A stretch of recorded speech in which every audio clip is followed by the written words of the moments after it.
এটা দিয়ে ভাই আমরা এটা দিয়ে পুকুরি নদীতে পড়ে গেলে এটা দিয়ে আমরা এরকম করে এটা আমরা জিনিসটা খোঁজাখুঁজি করি। তাতে বলো ভাই এখানে পড়ে থাকলে ইনশাল্লাহ এটার মধ্যে উঠে আসতে হবে যদি পানিতে পড়ে। আর যদি মিশা কথা কয় ভাই আমাদের খোঁজায়, তাইলে ভাই আমরা 7 দিনেও পাবো না। কারণ এরকম অনেক লোকই আমাদের খোঁজায় ভাই মিশা কথা কইলে।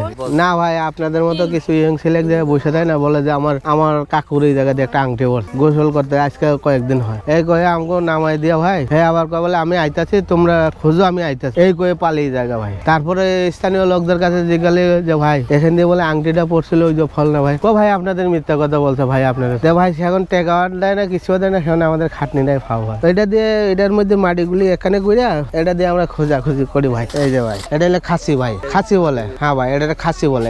এটার মধ্যে স্বর্ণটা উঠে ও মাটিটা ওইটা দিয়ে খুঁজ যায় না, এটার মধ্যে থুয়ে তারপরে পরিষ্কার করলে স্বর্ণটা থাকলে চকচক করে চাইয়া থাকে। স্বর্ণ যতই ছোট হোক কিন্তু ওজন ওইটা মনে করেন ওই মাটির লগে আইব না ভাই। সরকার থেকে আমাদের কোনো সাহায্য এই পর্যন্ত দেয় নাই, কারণ আমরা যে যা যাবরের মতো ঘুরে বেড়াই এর জন্য সরকার আমাদের একটা ভাঁজ করে আমাদের যদি এরকম করে ভাই 10টা ঘর দিত, আমাদের 40টা ফ্যামিলি 10টা বাসায় হয়ে যেত ভাই, তাইলে আর আমাদের ভাই এরকম করে হইতো না। আমরা মেয়ে ছেলে থুয়ে আমরা পুরুষ ছেলে ভাই গ্রামে যেয়ে ব্যবসা করে আসতাম ভাই। আমরা তাতে আমরা সবকিছু পাতাম ভাই, গ্যাস পাতাম, পানি পাতাম, আমাদের একটু কষ্টটা কম হইতো ভাই। জীবনে তাও একটু বিল্ডিং এ শুয়ে যাইতে পারতাম, কারণ আমাদের তো আর জীবনে বিল্ডিং করতে পারবো না ভাই, ধরতে পারে না।